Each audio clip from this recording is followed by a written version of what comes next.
자, 과연 불확실성이 해소가 되고 시장이 반등을 하고 외국인들이 우리 시장에 들어와 줄지요. 수급으로 한번 시장 풀어보겠습니다. 김우식의 수급앤타픽, SK증권 영업부 PIB센터 김우식 차장 화상으로 만나보겠습니다. 김 차장님. 네, 안녕하십니까.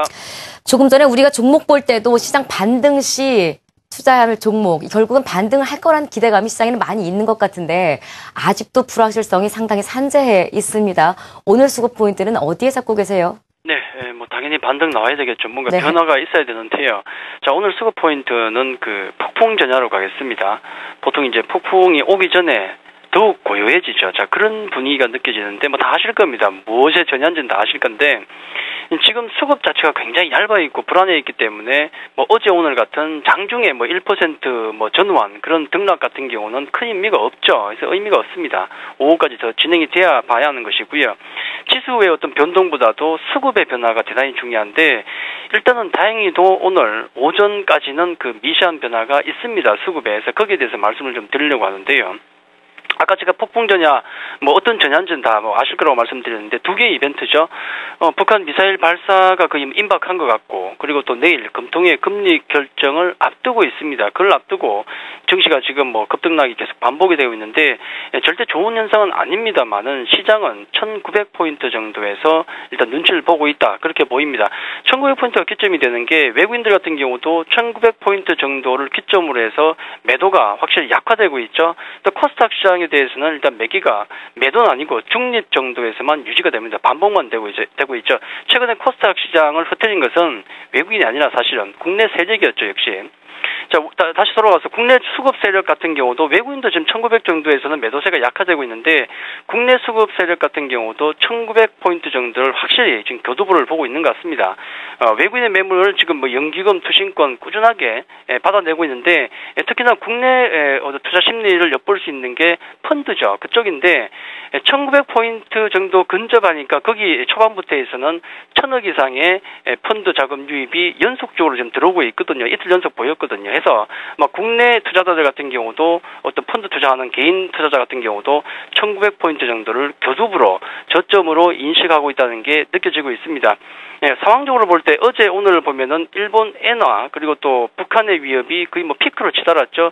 지금 엔화 같은 경우는 99엔 후반대까지 갔다가 이틀 연속 초반대에서 지금 음봉으로 주춤하고 있거든요.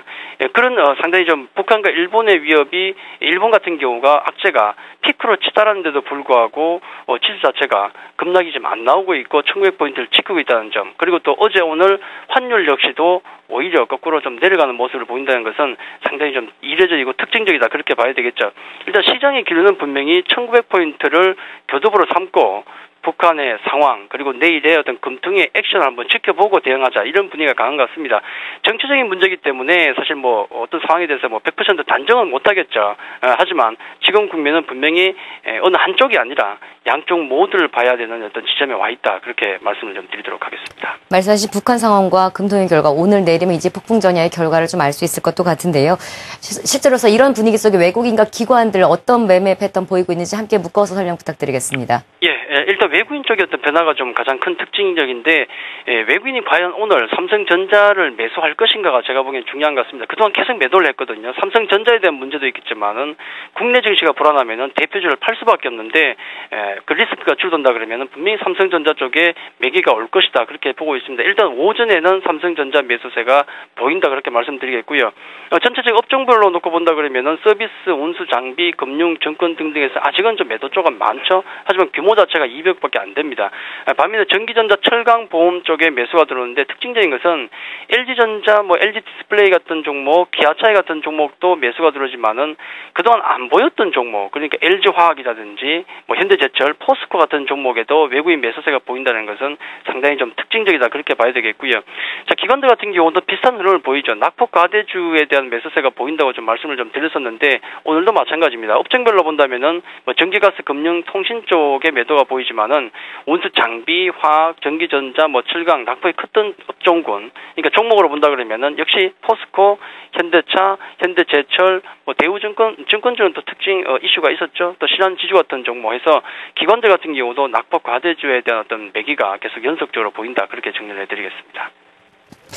네, 외국인 기관 매매 패턴 봤습니다. 어떤 투자 전략 필요하다고 보십니까? 예, 뭐 초중반까지는 관망, 그러니까 북한이나 일본 쪽의 어떤 액션을 보고 우리가 대응을 해야 한다 말씀을 드렸는데, 일단 어제 말씀드렸던 내용, 중요한 내용이죠. 패닉에 대해서는 일단 대응을 좀 자제를 해야 되겠고, 최소한 지금 자리에서는 낙폭 과대주에 대해서 대응 준비는 최소한 하고 있어야 되겠다, 그렇게만 말씀을 드리도록 하겠습니다. 네, 김우식의 수구맨 타픽 함께했습니다. SK증권 김우식 차장이었습니다. 고맙습니다.